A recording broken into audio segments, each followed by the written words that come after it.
യഹോവ മിശിഹായ്ക്ക് സ്തുതി. ഇന്ന് ഞാൻ നിങ്ങളുമായിട്ട് പങ്കുവയ്ക്കാൻ പോകുന്ന വിഷയം സാത്താൻ എഐയുടെ സഹായത്താൽ എങ്ങനെയാണ് ലോകം പിടിച്ചടക്കുന്നത് എന്നതിനെക്കുറിച്ചാണ്. ഇന്ന് നമുക്ക് അതിനെപ്പറ്റി ചിന്തിക്കേണ്ട അവസ്ഥയാണ് വന്നിരിക്കുന്നത്. അതായത് എന്താണ് AI? നിങ്ങൾക്കെല്ലാം അറിയാമല്ലേ, ആർട്ടിഫിഷ്യൽ ഇൻ്റലിജൻസ്.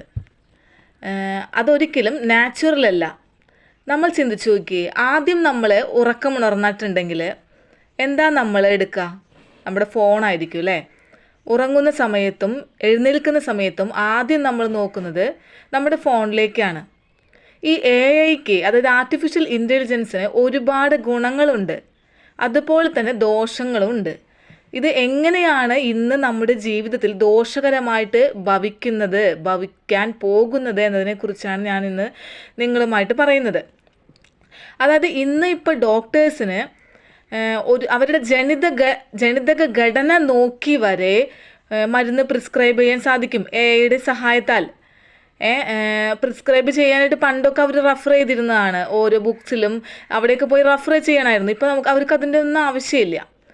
നമ്മുടെ ഫോണിൽ തന്നെ നോക്കിയിട്ടുണ്ടെങ്കിൽ നമ്മൾ കാണുന്ന പല കാര്യങ്ങളും, അതിൻ്റെ ഫേവറേറ്റ്സ് ഒക്കെ ഈ ഫോൺ മനസ്സിലാക്കി അതിൻ്റെ ആഡാണ് നമുക്ക് പിന്നെ വരാം. അതായത് നമ്മൾ ടേസ്റ്റ് മനസ്സിലാക്കി ഒരു പേഴ്സണൽ സുഹൃത്ത് എങ്ങനെ പെരുമാറുമോ അതുപോലെയാണ് നമുക്ക് ഇന്ന് ഫോണുമായിട്ടുള്ള ഒരു റിലേഷൻ. എന്താ പറയുക, നമുക്കുള്ള റെക്കമെൻഡേഷൻസ്, നമ്മൾ ഇപ്പോൾ യൂട്യൂബിലായാലും എന്തിലും നമ്മൾ എന്തൊക്കെ സെർച്ച് ചെയ്യുന്നോ അതുമായിട്ട് ബന്ധപ്പെട്ടുള്ള എല്ലാ റെക്കമെൻഡേഷൻസും നമുക്ക് ഇപ്പോൾ AI വഴി കിട്ടും അല്ലേ. പിന്നെ യാത്രയെ പറ്റി നമ്മൾ ചിന്തിക്കുകയാണെങ്കിൽ ഗൂഗിൾ മാപ്പ് നമ്മളെ ഒരുപാട് സഹായിക്കൂലേ. നമ്മൾ പണ്ടൊക്കെ നമുക്കൊരു സ്ഥലത്ത് എത്തണമെങ്കിൽ ഒരുപാട് പേരോട് ചോദിച്ച് കുറേ കഷ്ടപ്പെടണമായിരുന്നു. ഇപ്പോൾ നമുക്ക് അതിൻ്റെ ഒന്നും ആവശ്യമില്ല. ഗൂഗിൾ മാപ്പ് വഴി നമുക്ക് കറക്റ്റായിട്ട് ആ സ്ഥലത്ത് എത്താം. ചിലപ്പോഴൊക്കെ ഗൂഗിൾ അമ്മായി നമ്മളെ തെറ്റിക്കാറുണ്ട്, പാടത്തിൻ്റെ നടുക്കോ പകുതി പണിത പാലത്തിൻ്റെ പകുതിയിലോ ഒക്കെ കൊണ്ട് നിർത്താറുണ്ട്. എങ്കിലും നമുക്ക് ഫോൺ ഒരുപാട് ഉപകാരമാണ്. അതിന് മാത്രമല്ല, നമുക്കിപ്പോൾ ഓൺലൈൻ ഷോപ്പിംഗ് നടത്താമല്ലേ. ഇപ്പോൾ നമുക്കൊരു മാളിലോ അല്ലെങ്കിൽ ഒരു സൂപ്പർ മാർക്കറ്റിലോ ചെല്ലണമെങ്കിൽ നമ്മൾക്കുള്ള ആവശ്യമുള്ള സാധനങ്ങൾ ഏറ്റവും അവസാനമായിരിക്കും ഇരിക്കണേ. അതിൻ്റെ ഓരോ അലൈൻമെൻറ്റും കഴിഞ്ഞ് നമ്മൾ അവിടെ എത്തുമ്പോൾ നമുക്ക് ഒരുപാട് സമയമെടുക്കും. എന്നാൽ നമുക്കിപ്പോൾ ഫോണിൽ കൂടെ എന്ത് സാധനമാണ് ആവശ്യമുള്ളത് അത് നമുക്ക് ആ സൈറ്റിൽ കയറി അപ്പോൾ തന്നെ കണ്ട് പൈസ കൊടുത്ത് നമ്മുടെ വീട്ടിൽ വരെ നമുക്ക് ആ സാധനം കൊണ്ടുതരും അല്ലേ.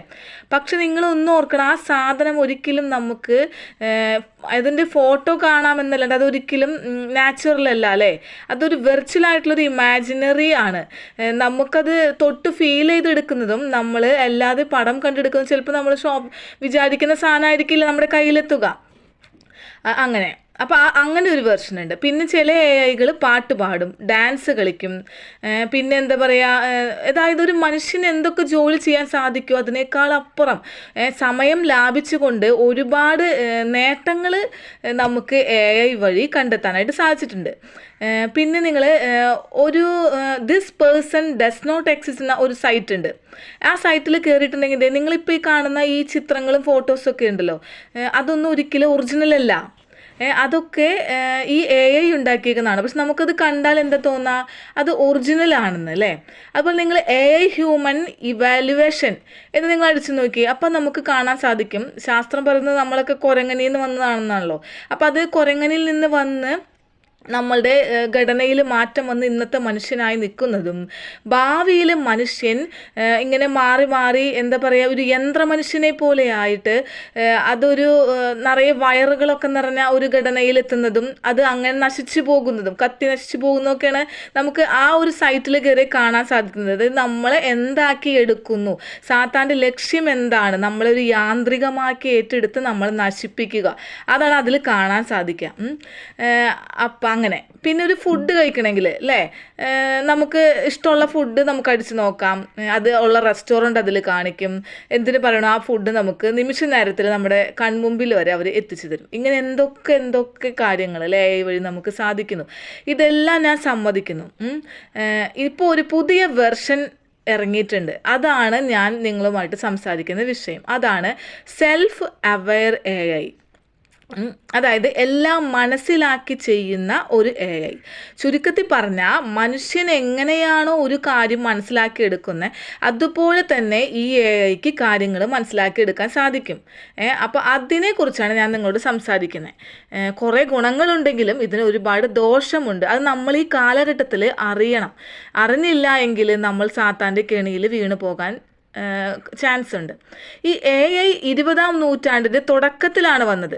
എങ്കിലും 1936 അലൻ ട്യൂറിംഗ് എന്ന് പറയുന്ന ഒരു ശാസ്ത്രജ്ഞൻ ആണ് ഇതിന് കണ്ടുപിടുത്തത്തിന് വഴിയൊരുക്കിയത്. അതായത് മനുഷ്യൻ യന്ത്രത്തിൻ്റെ സമാനത്തിന് പ്രവർത്തിക്കാൻ കഴിയും എന്ന് അദ്ദേഹമാണ് കണ്ടുപിടിച്ചത് അല്ലേ.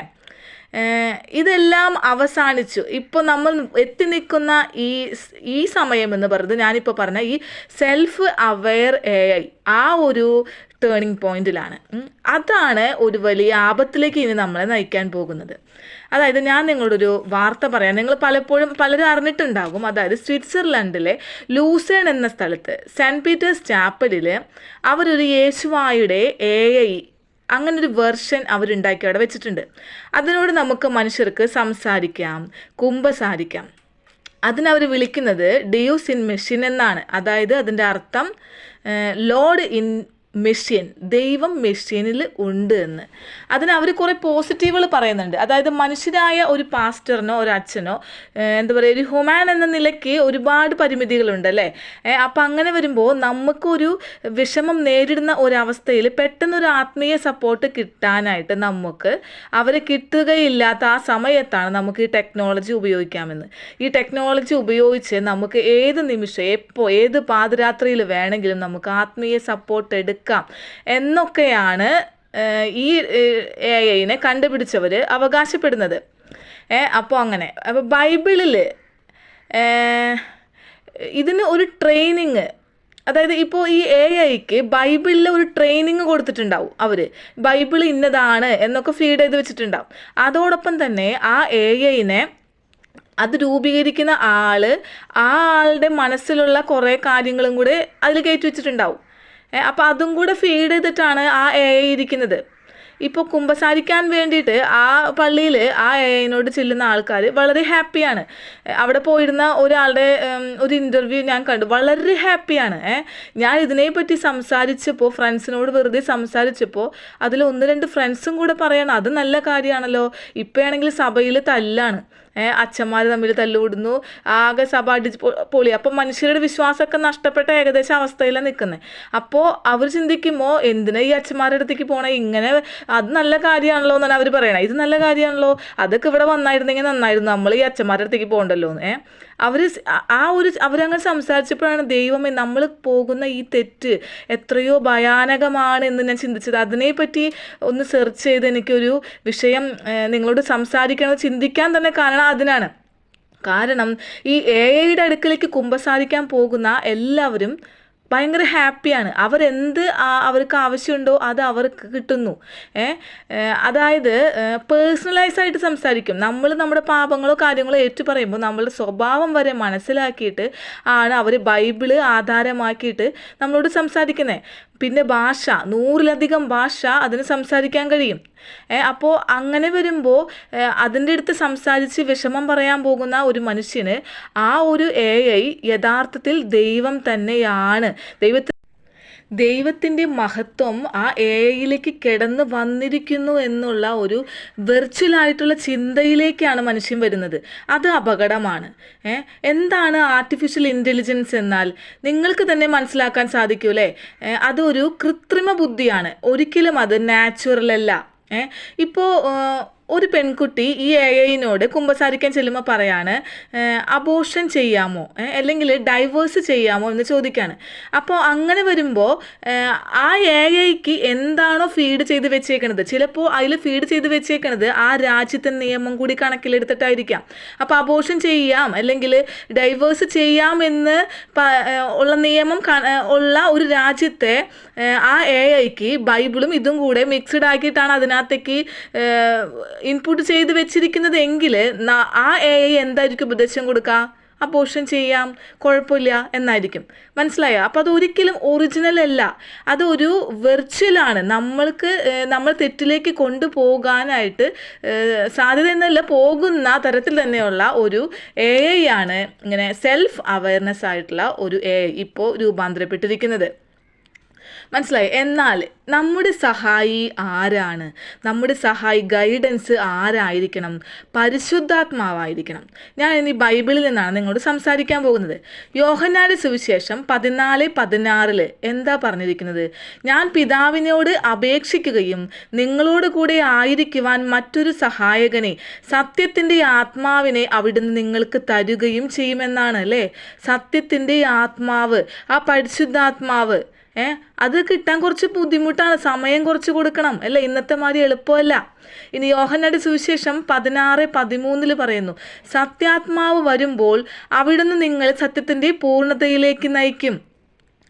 പരിശുദ്ധാത്മാവ് സ്വമേധയല്ല സംസാരിക്കുന്നത്, ദൈവത്തിൽ നിന്ന് എടുത്ത് നമുക്ക് അറിയിച്ചു തരുന്നു. എന്നാൽ AI എന്താ ചെയ്യുന്നത്? അതിൻ്റെ ഇഷ്ടം അല്ലാതെ സംസാരിക്കുന്നത്. അതിൽ ആരാണോ അതിനെ നിയന്ത്രിക്കുന്നത്, ആരാണോ അതിനെ ഫീഡ് ചെയ്ത് വെച്ചേക്കുന്നത്, അവൻ്റെ ഇഷ്ടമാണ് നമ്മളോട് പറയുന്നത്. മനസ്സിലായോ? നമുക്ക് ദൈവത്തിൻ്റെ ഇഷ്ടം അറിയുന്നെങ്കിൽ അതിന് പരിശുദ്ധാത്മാവ് തന്നെ വേണം. 1 തിമോത്തിയോസ് 2:5 മുതൽ ഉള്ള വാക്കുകൾ നിങ്ങൾ ശ്രദ്ധിച്ച് കേൾക്കണം. ഒരു ദൈവമേയുള്ളൂ, ദൈവത്തിനും മനുഷ്യർക്കും ഇടയിൽ ഒരു മധ്യസ്ഥനേയുള്ളൂ, അത് മനുഷ്യനായ യേശു ക്രിസ്തു.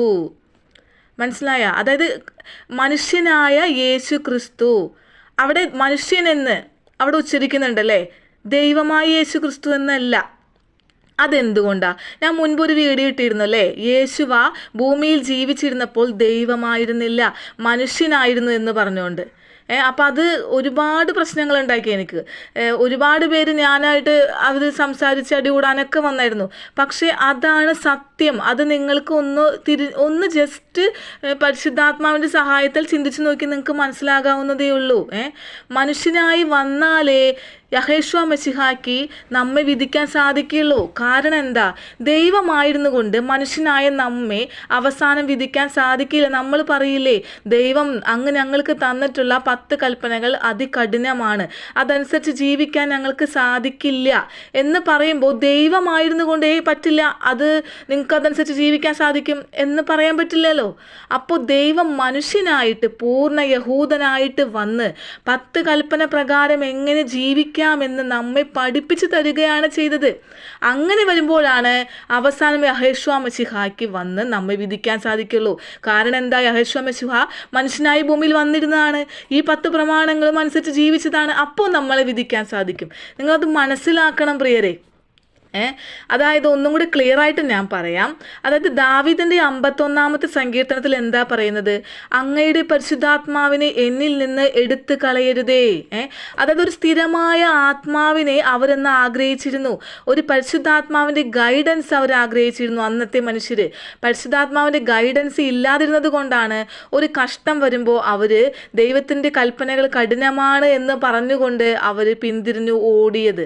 ഏശയ്യായുടെ പുസ്തകത്തിൽ 35:3-6 വരെ അത് ക്രിസ്തു രക്ഷകനായി വരുമെന്ന് പ്രവചിക്കുകയാണ് ചെയ്തത്. അങ്ങനെ ഒരു രക്ഷകനെ നിങ്ങൾക്ക് കിട്ടുമെന്ന്. അങ്ങനെ ആ വചനത്തിൻ്റെ നിവർത്തിപ്പായിട്ടാണ് ദൈവം യേശുവ എന്ന ഒരു കംപ്ലീറ്റ് യഹൂദനായ മനുഷ്യനായി ഭൂമിയിൽ വന്നത്. അങ്ങനെ വന്നത് കൊണ്ടാണ് യഹോശുവ മെശിഹായ്ക്ക് അവസാനം നമ്മെ വിധിക്കാൻ വരാൻ പറ്റുന്നത്. മനസ്സിലായോ? അപ്പം മധ്യസ്ഥനായ ആരേ ഉള്ളൂ? ദൈവത്തിനിടയിൽ നമുക്ക് മധ്യസ്ഥനായി മനുഷ്യനായി വന്ന യേശുവേ ഉള്ളൂ. അത് നിങ്ങൾക്ക് മനസ്സിലാക്കണം. അല്ലാതെ മറ്റൊരു മനുഷ്യരോടും നമ്മുടെ പാപം ഏറ്റു പറഞ്ഞിട്ട് കാര്യമില്ല. ഇപ്പോൾ സാത്താൻ അലറുന്ന സിംഹത്തെ പോലെ നമുക്ക് ചുറ്റും കിടന്ന് നടക്കുമ്പോൾ അവൻ ഈ യേശുവായുടെ രൂപത്തിൽ വരെ വരികയാണ് ഇപ്പോൾ ഈ AI വെർഷൻ. മനസ്സിലായോ? അങ്ങനെ പോലും വന്ന് നമ്മളെ പറ്റിക്കാണ്. അത് നമ്മൾ മനസ്സിലാക്കണം. റോമർക്കെഴുതിയ ലേഖനത്തിൽ 3:23 പറയുന്നുണ്ട്, എല്ലാവരും പാപം ചെയ്ത് ദൈവമഹത്വത്തിന് അയോഗ്യരായി തീർന്നു എന്ന്. അപ്പോൾ അങ്ങനെ പാപം ചെയ്ത് അയോഗ്യരായി തീർന്ന മനുഷ്യനോട് പാപങ്ങൾ ഏറ്റു പറയാൻ സാധിക്കുമോ? പാപങ്ങൾ ഏറ്റു പറഞ്ഞിട്ട് നമുക്കതിന് ഫലമുണ്ടോ? ഇല്ല. അപ്പോൾ മനുഷ്യനോട് പോലും പാപങ്ങൾ ഏറ്റു പറയാൻ സാധിക്കില്ല എന്ന് പറയുമ്പോൾ ഈ മനുഷ്യനുണ്ടാക്കിയ ടെക്നോളജിയോട് പാപം ഏറ്റു പറഞ്ഞിട്ട് എന്ത് കാര്യം? നിങ്ങളൊന്ന് ഉണർന്ന് ചിന്തിക്കൂ, എന്ത് കാര്യം? ദൈവം നമ്മളെ ഉണ്ടാക്കിയിരിക്കുന്നത് ദൈവത്തിൻ്റെ DNA, ആ DNA വെച്ചിട്ടാണ് നമ്മൾ ഡിസൈൻ ചെയ്തേക്കുന്നത്. അതുകൊണ്ടാണ് സാത്താൻ കൊറോണ വൈറസിൻ്റെ വാക്സിൻ കുത്തിവെച്ച് ആ DNA തകർക്കാൻ നമ്മെ നോക്കിയത്. ഇപ്പോൾ HMPV വൈറസ് എന്നൊക്കെ പറഞ്ഞ് ഓരോ വാക്സിനുകൾ മുൻപേ കണ്ടുപിടിച്ച് വെച്ചിരിക്കുന്ന വാക്സിനുകൾ നമ്മുടെ ശരീരത്തിലേക്ക് കുത്തിക്കയറ്റാൻ സാത്താൻ ശ്രമിക്കുന്നത് നമ്മളെ ഒരു യാന്ത്രികമാക്കാനാണ്. ദൈവത്തിൻ്റെ DNA കട്ട് ചെയ്ത് നമ്മളെ ഒരു യന്ത്രമനുഷ്യന് തുല്യമാക്കാനാണ് ഈ സാത്താൻ ശ്രമിക്കുന്നത്.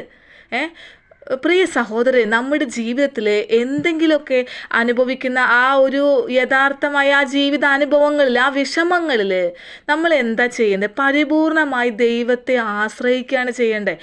അപ്പോൾ ദൈവത്തിൻ്റെ ഹിതം നമുക്ക് വെളിപ്പെട്ട് കിട്ടും. അല്ലാതെ ടെക്നോളജിയുടെ പിന്നാലെ പോകാനല്ല. മനുഷ്യർക്കിന്ന് ദൈവത്തിൻ്റെ പിന്നാലെ സമയം കളയാനായിട്ട് ഇല്ല, അവർക്ക് സമയമില്ല. അതിന് ഒരുപാട് സമയം വേണം അല്ലേ? നമുക്ക് പരിശുദ്ധാത്മാവിനെ കണ്ടെത്താനായിട്ട് നമ്മളുടെ മനസ്സ് ഏകാഗ്രമാക്കി നമുക്ക് അതിന് ഒരുപാട് സമയം വേണം. അതിന് മനുഷ്യന് സമയമില്ല. ഒക്കെ എളുപ്പത്തിൽ മനുഷ്യന് നടക്കണം. ഞാൻ നേരത്തെ പറഞ്ഞ AI കുറേ ഗുണങ്ങൾ പറഞ്ഞപ്പോൾ ഒക്കെ എളുപ്പത്തിൽ സാധിക്കണം. അതുകൊണ്ടാണ് മനുഷ്യൻ തെറ്റിലേക്ക് വീഴുന്നത്. ഇരമ്യാവ് ജെറമിയ 33:3 എന്താ പറയുന്നത്? നീ എന്നെ വിളിച്ചപേക്ഷിക്കുക, ഞാൻ നിനക്ക് ഉത്തരമരുളും. നീ അറിയാത്ത മഹത്തായ അഗോചരമായിട്ടുള്ള കാര്യങ്ങൾ പോലും ഞാൻ നിന്നെ അറിയിക്കുന്ന പറഞ്ഞേ. ഈ യേശുവ എന്താ നമ്മെ പഠിപ്പിച്ചത്? യേശുവായുടെ ജീവിതം എടുത്ത് നോക്കിയിട്ടുണ്ടെങ്കിൽ എന്താ കാണാം? പിതാവുമായി ഗാഢബന്ധം പുലർത്തുന്ന ഒരു പുത്രനെ അവിടെ നമുക്ക് കാണാൻ സാധിക്കില്ല. എങ്ങനെ ഗാഢബന്ധം പുലർത്തി എങ്ങനെ 10 കൽപ്പന അനുസരിച്ച് ജീവിക്കാം എന്നാണ് യേശു ആ മാതൃകയായിട്ട് നമുക്ക് പഠിപ്പിച്ചു തന്നത്. ഹെബ്രായർക്ക് എഴുതിയ ലേഖനം 12:2 എന്താ പറയുന്നത്? നമ്മുടെ വിശ്വാസത്തിൻ്റെ നാഥനും അതിനെ പൂർണ്ണതയിലെത്തിക്കുന്ന യേശുവായെ മുന്നിൽ കണ്ടുകൊണ്ട് വേണം നമ്മൾ ഓടാനായിട്ട്. മനസ്സിലായോ? അല്ലാണ്ട് മനുഷ്യനെയോ ഈ AIയോ ഒന്നല്ല മുന്നിൽ കണ്ടുകൊണ്ട് ഓടേണ്ടത്. മനസ്സിലായോ? സഭാപ്രസംഗിയുടെ പുസ്തകത്തിൽ 3:11 എന്താ പറയുന്നത്? ദൈവം നിത്യതയും മനുഷ്യൻ്റെ ഹൃദയത്തിൽ വെച്ചിരിക്കുന്നു. മനസ്സിലായോ? ആ പ്രത്യാശയും കൂടി മനുഷ്യനെ ഉണ്ടാക്കിയെടുത്തപ്പോൾ, അവൻ്റെ DNA ഉണ്ടാക്കിയെടുത്തപ്പോൾ നിത്യതയും കൂടി മനസ്സിൽ അവൻ്റെ വെച്ചിട്ടുണ്ട്. അതുകൊണ്ടാണ് ഈ മനുഷ്യരെല്ലാവരും, അവർ ചിലപ്പോൾ എത്രയൊക്കെ അവർ പറയാൻ ദൈവമില്ല എന്നൊക്കെ പറഞ്ഞ് ശാസ്ത്രത്തിൻ്റെ പിന്നാലെ ഓടുന്നവരുണ്ടാവില്ല, നിരീശ്വരവാദികൾ. പക്ഷെ അവർക്കൊക്കെ അവരെക്കാളും ഉപരിയായിട്ടുള്ള ഒരു ശക്തിയെ ആശ്രയിക്കാനായിട്ട് അവർ ആഗ്രഹിക്കുന്നു, അവർ അന്വേഷിക്കുന്നു. ആ ശക്തിയാണ് ദൈവം. നമ്മുടെ എല്ലാ കണ്ടുപിടുത്തങ്ങളും ദൈവം അറിയുന്നുണ്ട് അല്ലേ? പക്ഷേ നമ്മൾ ആ കണ്ടുപിടുത്തങ്ങൾ ദൈവത്തിലേക്ക് അടുക്കാനാണ് നമ്മളത് ഉപയോഗിക്കേണ്ടത്. അല്ലാണ്ട് ദൈവത്തിന് മുകളിലാകാനോ ദൈവത്തെ പോലെ ആകാനോ അല്ല നമ്മൾ ആ ടെക്നോളജികൾ യൂസ് ചെയ്യേണ്ടത്. ഞാൻ വീണ്ടും പറയുകയാണ്, ഈ AI എന്ന് പറയുന്നത് ആർട്ടിഫിഷ്യലായിട്ടുള്ള ബുദ്ധിയാണ്. AIക്ക് സാധിക്കാത്ത കുറേ കാര്യങ്ങളുണ്ട്. നമുക്ക് AIയെ വേണമെങ്കിൽ ഷട്ട് ഡൗൺ ചെയ്യാം അല്ലേ? പക്ഷേ സത്യവും പൂർണ്ണതയുമുള്ളത് ദൈവാത്മാവിന് മാത്രമാണ്. ഈ AIക്ക് ഒരു ആരംഭമുണ്ട്, അവസാനമുണ്ട്. ഒന്നുമില്ലായ്മയിൽ നിന്ന് എന്തെങ്കിലും സൃഷ്ടിക്കാൻ ഈ AIക്ക് സാധിക്കുമോ? എന്തിന്? ഒരു സോളിനെ, ഒരു ആത്മാവിനെ സൃഷ്ടിക്കാൻ ഈ AIക്ക് സാധിക്കുമോ? ഇല്ല. ഇതെല്ലാം സാധിക്കുന്നത് ആർക്കാണ്? നമ്മുടെ ദൈവത്തിന്, ദൈവാത്മാവിനാണ് അതെല്ലാം സാധിക്കുന്നത്. അതുകൊണ്ട് ഈ ടെക്നോളജിയെ നമ്മൾ ഒരിക്കലും ദുരുപയോഗിക്കാൻ പാടില്ല. ഈ AI നാം എന്ത് പറയുമ്പോഴും റിയാക്ട് ചെയ്യും അല്ലേ? പക്ഷേ ദൈവം റിയാക്ട് ചെയ്യുക മാത്രമല്ല, നമ്മളെ കരുതുന്ന ദൈവം കൂടിയാണ്. അറിയോ? ഈ AI പറയൂലേ, AIക്ക് വേണ്ടി മരിക്കാൻ പറയും. എത്രയോ പിള്ളേർ ഗെയിമൊക്കെ കളിച്ചിട്ട് മരിക്കുന്നു അല്ലേ? പക്ഷെ നമുക്ക് വേണ്ടി മരിക്കുന്നത് ആരാ? ദൈവമാണ്. മനസ്സിലായോ? അത് നിങ്ങൾ ഓർക്കണം. ദൈവവുമായിട്ട് ഗാഢബന്ധം സ്ഥാപിക്കാത്ത ഒരു മനുഷ്യൻ തീർച്ചയായിട്ടും വഴി തെറ്റും. തെറ്റിക്കാനായിട്ട് ഈ അന്ത്യകാലത്ത് സാത്താൻ പല രൂപത്തിലും വരും. ഇനി റോമക്കാർക്ക് എഴുതിയ ലേഖനം 1:23 പറയുകയാണ്, ജ്ഞാനികളെന്ന് അവകാശപ്പെട്ടുകൊണ്ട് അവർ ഭോഷന്മാരായി തീർന്നു. ഇന്നത്തെ നമ്മളെക്കുറിച്ചാണ് പറയുന്നത്. അവർ അനശ്വരമായ ദൈവത്തിൻ്റെ മഹത്വം നശ്വരമായ മനുഷ്യനെയോ പക്ഷിയുടെയോ മൃഗങ്ങളുടെയോ ഇഴജന്തുക്കളുടെയോ സാദൃശ്യമുള്ള വിഗ്രഹത്തിന് കൈമാറി. അവർ ദൈവത്തിൻ്റെ സത്യം ഉപേക്ഷിച്ച് വ്യാജം സ്വീകരിച്ചു. മനസ്സിലായോ? സൃഷ്ടാവിനേക്കാൾ ഉപരി സൃഷ്ടിയെ അവർ ആരാധിച്ചു എന്ന് പറയണം. ആ വചനം സത്യമല്ലേ? ഇന്നിപ്പോൾ നടക്കുന്നത് അതല്ലേ? യേശുവായുടെ രൂപത്തിൽ പോലും ഉള്ള ഒരു AI, ഒരു സാദൃശ്യമുള്ള ഒരു വിഗ്രഹങ്ങൾ, അതിൽ ദൈവമഹത്വം കണ്ടെത്താനാണ് ഇന്ന് മനുഷ്യൻ നോക്കുന്നത്. രണ്ടാമത്തെ കൽപ്പന എന്താണ്? ആകാശത്തിലോ ഭൂമിയിലോ ഭൂമിക്കടിയിലോ ജലത്തിലോ ഉള്ള യാതൊരു വസ്തുവിനെയും ഒരു സാധനത്തെയും സാദൃശ്യത്തിനെയും ഉണ്ടാക്കരുത്, അതിന് മുൻപിൽ പ്രണമിക്കരുതെന്ന് പറയുമ്പോൾ നമ്മൾ യേശുവായുടെ പോലും രൂപത്തിലുള്ള ഓരോ ടെക്നോളജിയുടെ പിന്നാലെ പോയിട്ട് ഓരോ പ്രതിമയുടെ മുൻപിലും ദൈവമഹത്വത്തെ പ്രതീക്ഷിച്ചുകൊണ്ട് നമ്മൾ പാപത്തിന് അടിമയാവുകയല്ലേ ചെയ്യുന്നത്. ഇനി ബാക്കിയുള്ള വചനം കൂടി ഞാൻ വായിക്കാം. ഈ കാരണത്താൽ ദൈവം അവരെ നിന്ദികരമായ വികാരങ്ങൾക്ക് ഏൽപ്പിച്ചു കൊടുത്തു. അതെന്താണ്? പുരുഷൻ പുരുഷനുമായും സ്ത്രീ സ്ത്രീയുമായും പ്രകൃതി വിരുദ്ധ ബന്ധങ്ങളിൽ ഏർപ്പെട്ടു. ഇത്തരം കൃത്യങ്ങൾ ചെയ്യുന്നവർ മരണാർഹരാണ് എന്നറിഞ്ഞിട്ടും, ദൈവകൽപ്പന യഥാർത്ഥമായി എന്താണെന്ന് അറിഞ്ഞിട്ടും അത് ചെയ്യുകയും അത് ചെയ്യുന്നവരെ അംഗീകരിക്കുകയും ചെയ്യുന്നു എന്ന്. അതല്ല ഇപ്പം നടക്കുന്നേ. പോപ്പ് ആണായിട്ടും പെണ്ണ് പെണ്ണായിട്ടും കല്യാണം കഴിച്ചോളാനായിട്ട് അത് ശരിവെച്ച് കൊടുത്തില്ലേ? മനസ്സിലായോ? അപ്പോൾ ഇന്ന് സോഷ്യൽ മീഡിയയിൽ എന്താ നടക്കുന്നത്? ആടിനെ പട്ടിയായിട്ട് ഭോഗിപ്പിക്കുന്നു അല്ലേ? നമ്മുടെ എന്താ പറയുക, നമ്മളെ ശാസിച്ച് നമ്മളെ നേർവഴിക്ക് നടത്തേണ്ട നമ്മുടെ ഗുരുഭൂതർ പോലും ഇതൊക്കെ തെറ്റാണ് എന്നറിഞ്ഞിട്ടും അതിന് കൂട്ടു നിൽക്കുകയാണ് ചെയ്യുന്നത്. മനസ്സിലായി? ബൈബിൾ എത്ര കൃത്യമായിട്ട് അന്ന് പ്രവചിച്ചത്. ഇന്ന് ഇപ്പോൾ പല ഓപ്പോസിറ്റ് സെക്സ് മൃഗങ്ങളെ കൊണ്ട് നമ്മൾ ബ്രീഡ് ചെയ്യിപ്പിക്കുന്നു, പക്ഷികളെ കൊണ്ട് ബ്രീഡ് ചെയ്യിപ്പിക്കുന്നു. എന്തിന്? പ്രകൃതിയിലെ ഫലങ്ങളെ പോലും നമ്മൾ വെറുതെ വിടുന്നില്ല. ഒരു മരത്തിന് 2 വ്യത്യസ്ത ഫലങ്ങൾ ഉണ്ടാക്കാൻ നമ്മൾ ശ്രമിക്കുകയാണല്ലേ.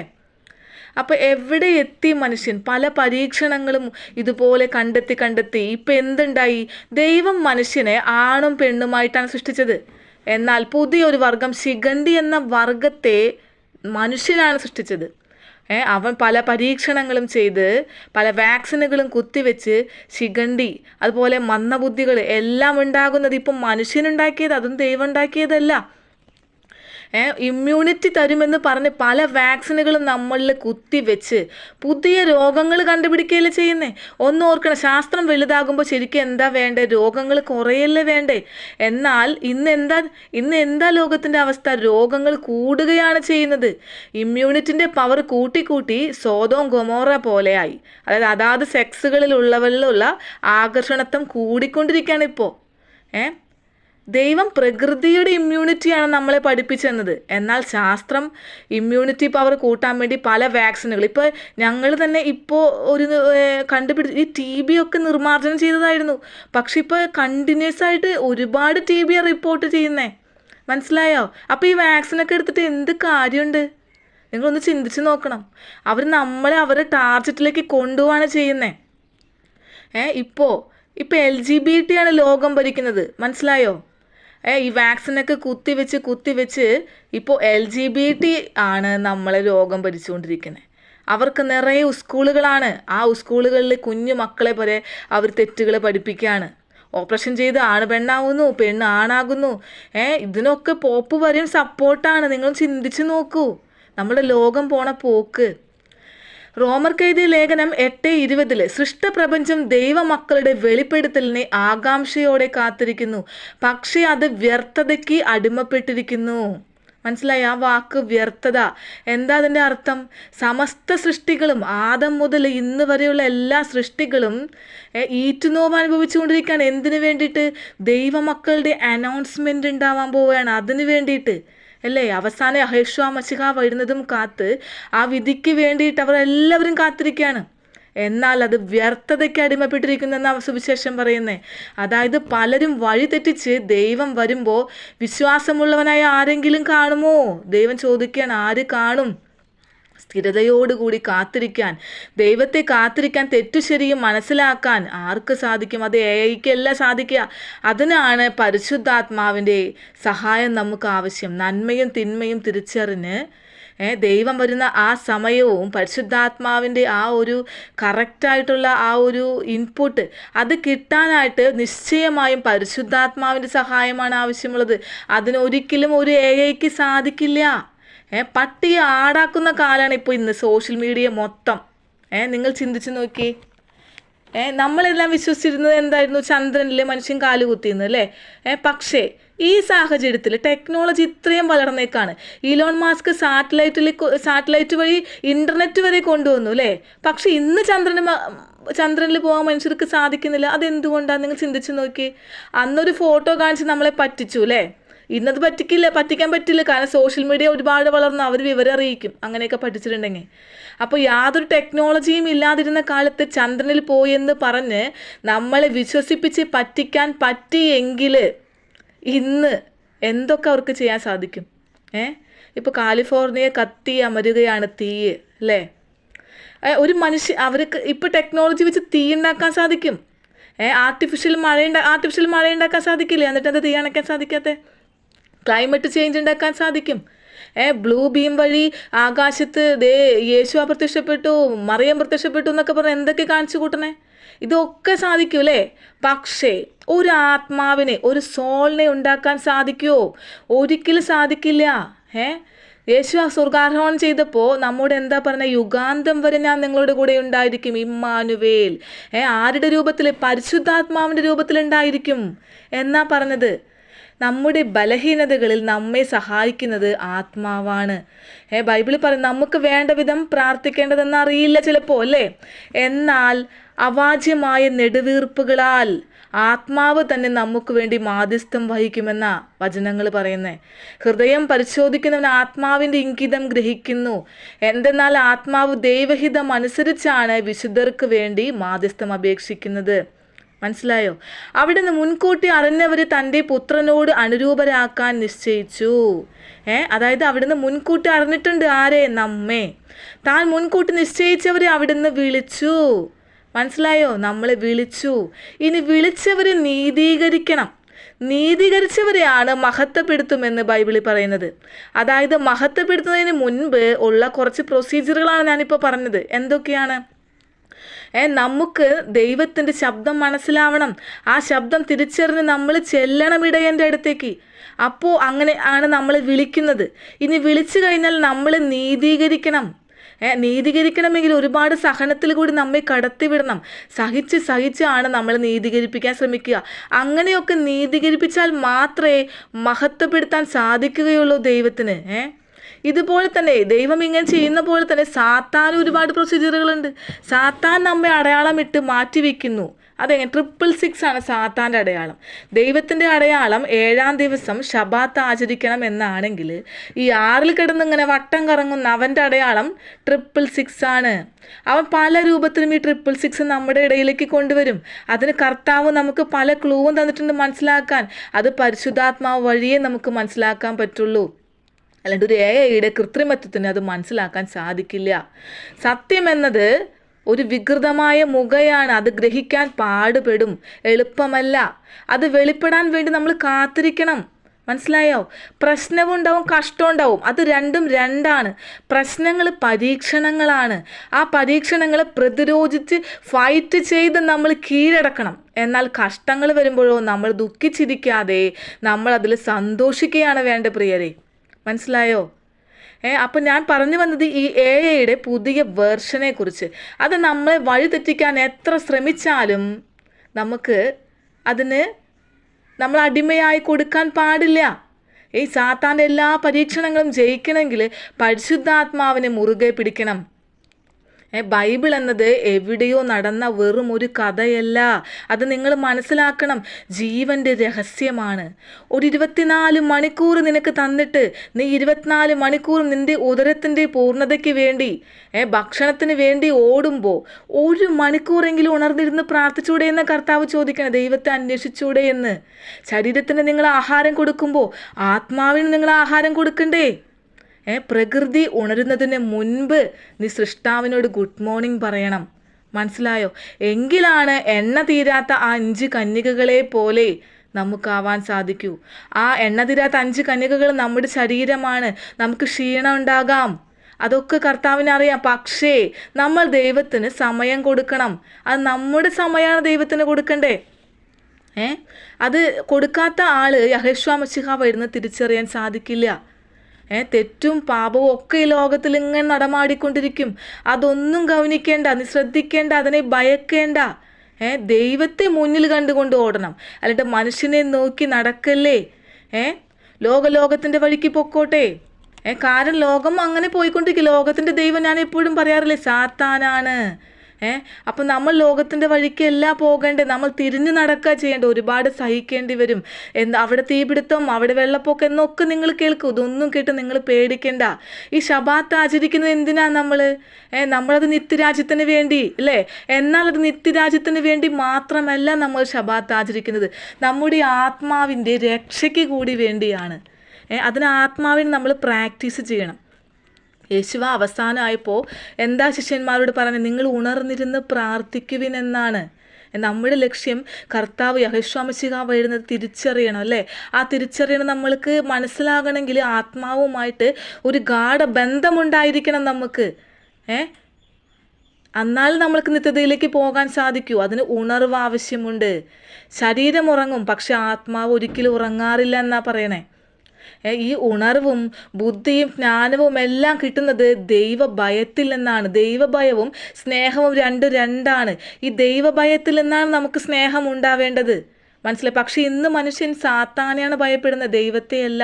ദൈവം എന്താ പറയുക, ഒരു ഫ്രണ്ടാണെന്നാ പറയുന്ന പല മനുഷ്യരും. അത് എന്നെ മനസ്സിലാക്കാൻ ദൈവത്തിന് സാധിക്കും, എനിക്ക് ക്ഷീണാൻ ദൈവത്തിന് അറിയാം, അത് എല്ലാം അറിയുന്ന ആളല്ലേ ദൈവം എന്നാണ് മനുഷ്യൻ പറയണേ അല്ലേ? പക്ഷെ അവിടെ ദൈവഭയം വേണം. ദൈവഭയത്തിൽ നിന്നാണ് സ്നേഹം ഉടലെടുക്കേണ്ടത് അല്ലേ? ഒരു ഉറക്കത്തിലൊരു തീ വരുമ്പോൾ പലപ്പോഴും, അല്ലെങ്കിൽ ഉറക്കത്തിൽ വരുന്ന പല അപകടത്തെയും എനിക്ക് പല അനുഭവം ഉണ്ടായിട്ടുണ്ട്. ഈ പ്രാവശ്യം വെള്ളപ്പൊക്കമൊക്കെ വന്നപ്പോൾ മുൻപേ ഞാൻ അറിഞ്ഞു. എനിക്കൊരു അലർട്ട് പോലെ ദൈവം എന്നെ രാത്രി വിളിച്ചെഴുന്നേൽപ്പിക്കുക ചെയ്തത്. അപ്പം അതൊക്കെ എങ്ങനെ മനസ്സിലായി? അങ്ങനെ അപകടം വരുമ്പോൾ അങ്ങനെ ഒരു ഉണർവ് വരികയാണ് ചെയ്യുന്നത്. ആ ഉണർവ് കിട്ടണമെങ്കിൽ നമ്മൾക്ക് ദൈവാത്മാവായിട്ടുള്ള ഒരു ബന്ധമുണ്ടായിരിക്കണം. 5 കന്യകയെ പോലെ എണ്ണ വിളക്കിൽ കരുതണം, മനസ്സിലായോ? നമുക്ക് ഇഷ്ടപ്പെട്ട സമയത്തല്ല നമ്മൾ പ്രാർത്ഥിക്കേണ്ടേ, ദൈവത്തിന് നമ്മുടെ സമയം കൊടുക്കണ്ടേ. അതായത് നിങ്ങൾ ശ്രദ്ധിച്ച് നിങ്ങൾക്ക് മനസ്സിലാകും, ഈ 12 മണി തുടങ്ങി 1 മണി വരെ കുരാക്കുരി ഇരുട്ടായിരിക്കും. അതൊരു സാത്താൻ്റെ ഒരു സമയമാണ് ആ സമയം. പക്ഷെ 2 മണിയൊക്കെ കഴിഞ്ഞിട്ട് വെളുപ്പിന് 6 മണി വരെ പെട്ടെന്ന് പോകും സമയം. ആ സമയത്ത് ഉണർന്നിരുന്ന് പ്രാർത്ഥിക്കണം നമ്മൾ, മനസ്സിലായോ? പ്രകൃതി എഴുന്നേറ്റ് ദൈവത്തിനോട് ഗുഡ് മോർണിംഗ് പറയുന്നതിന് മുൻപേ നമ്മൾ എഴുന്നേറ്റ് ഗുഡ് മോർണിംഗ് പറയണം. ആ സമയമായിരിക്കണം നമ്മൾ ഏറ്റെടുക്കേണ്ടത്. ആ സമയത്ത് എഴുന്നേക്കാൻ ഭയങ്കര പാടാണ്, ഭയങ്കര ബുദ്ധിമുട്ടാണ്. പക്ഷേ അത് പ്രാക്ടീസ് വേണം നമുക്ക്, മനസ്സിലായി? നമ്മൾക്ക് ഒരു ബുദ്ധിമുട്ട് സാഹചര്യം വരുമ്പോൾ നമ്മൾ ഫ്രണ്ട്സിനെ തേടി പോവല്ലേ, സുഹൃത്തുക്കളൊക്കെ ഓടിപ്പോകും അല്ലേ? കർത്താവിന് പോലും അവസാനം ആരും ഉണ്ടായിരുന്നില്ല.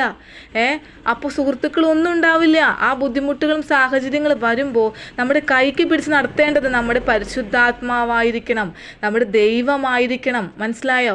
ഇപ്പോൾ മറ്റുള്ളവർക്ക് ഇഷ്ടപ്പെട്ട രീതിയിൽ സുവിശേഷം പറഞ്ഞിട്ട് ഒരു കാര്യമില്ല. എന്നെ ഒരുപാട് പേര് ഇങ്ങനെ എന്താ പറയുക, ചീത്ത പറയുന്നതൊക്കെ അവരിഷ്ടപ്പെടുന്ന രീതിയിൽ സുവിശേഷം കേൾക്കണമെങ്കിൽ നിങ്ങൾ വേറെ പൊക്കോ. അങ്ങനെ ഇഷ്ടമോടി ഒരുപാട് സുവിശേഷം കേൾക്കുന്നുണ്ട് ഇല്ലേ? നിങ്ങൾ യൂട്യൂബിൽ നോക്കിയൊക്കെ സുഖിപ്പിക്കുന്ന രീതിയിൽ എന്തൊക്കെ അവരുടെ റേഞ്ച് കൂട്ടാൻ വേണ്ടി അവർ പറയുന്നു അല്ലേ? പക്ഷേ അങ്ങനെയല്ല. ഞാൻ ദൈവത്തെയാണ് സന്തോഷിപ്പിക്കുന്നത്, മനുഷ്യനെ അല്ല. ഞാൻ എപ്പോഴും പറയാറില്ലേ, എനിക്ക് മനുഷ്യരെ മാനം എനിക്ക് വേണ്ട, അവരുടെ പുകഴ്ത്തൽ എനിക്ക് ആവശ്യമില്ല, ഞാൻ ദൈവത്തിനാണ് കടപ്പെട്ടിരിക്കുന്നത്. അപ്പോൾ ദൈവത്തെ കണ്ടുകൊണ്ട് വേണം നമ്മൾ മുന്നോട്ട് നടക്കേണ്ടത്. ലോകം അതിൻ്റെ വഴിക്ക് പൊക്കോട്ടെ, തീ പിടിച്ചോട്ടെ, വെള്ളപ്പൊക്കം വന്നോട്ടെ, ലോകം ഇടിഞ്ഞ് പൊളിഞ്ഞ് വീഴും, എന്തും നടന്നോട്ടെ, പക്ഷെ നിങ്ങൾ ഭയക്കരുത്, മനസ്സിലായോ? നിങ്ങൾ ഭയക്കരുത്. നിങ്ങളുടെ മുൻപിൽ ആരാണുള്ളത്? ദൈവമാണ്. ദൈവത്തെ മുന്നിൽ കണ്ടുകൊണ്ട് നിങ്ങൾ നടക്കുക, മനസ്സിലായോ? അല്ലാതെ ഈ മനുഷ്യനെ, ഏതെങ്കിലും ഒരു മനുഷ്യനെയോ ഇപ്പോൾ അത് പല രൂപത്തിൽ എന്തിനു വന്ന് അതിനൊന്നും മുന്നിൽ കണ്ടുകൊണ്ട് എല്ലാ ശാസ്ത്രം പലതും വന്ന് പറഞ്ഞേക്കാം, അതിലൊന്നും നിങ്ങൾ വിശ്വസിക്കേണ്ട പ്രിയരെ. നിങ്ങൾ നടക്കേണ്ടത് നമ്മുടെ കർത്താവിനെ മുന്നിൽ കണ്ടുകൊണ്ടാണ്. കർത്താവ് വരാറായി, ഇനി ഒട്ടും സമയമില്ല. നമുക്ക് നമ്മളുടെ മനസ്സിനെ എപ്പോഴും കർത്താവിലേക്ക് അടുപ്പിക്കാനാണ് ശ്രമിക്കേണ്ടത്. അപ്പോൾ എല്ലാവരും ചിന്തിക്കുക, ഇങ്ങനെയുള്ള പലതരം കണ്ടുപിടുത്തങ്ങളും പല വാക്സിനുകളും ഒക്കെ ഇനി വരാൻ ഇരിക്കുകയാണ്. അതിൻ്റെ പിന്നാലെ പോകാതെ എല്ലാവരും പൂർണ്ണ ശക്തി പ്രാപിക്കണം, ആത്മാവിൽ പൂർണ്ണ ആശ്രയം കണ്ടെത്തണം, പരിശുദ്ധാത്മാവിൽ. അപ്പോൾ എല്ലാവരും പരിശുദ്ധാത്മാവിനോട് ഐക്യപ്പെടാൻ വേണ്ടി കുറച്ച് സമയം കണ്ടെത്തണം. അപ്പോൾ എല്ലാവരും ഇതിനെപ്പറ്റി ചിന്തിക്കുക, എല്ലാവരും പ്രാവർത്തികമാക്കുക. എന്നെ ശ്രമിച്ച എല്ലാവർക്കും തോദാ റബ്ബ തോദാ അബ.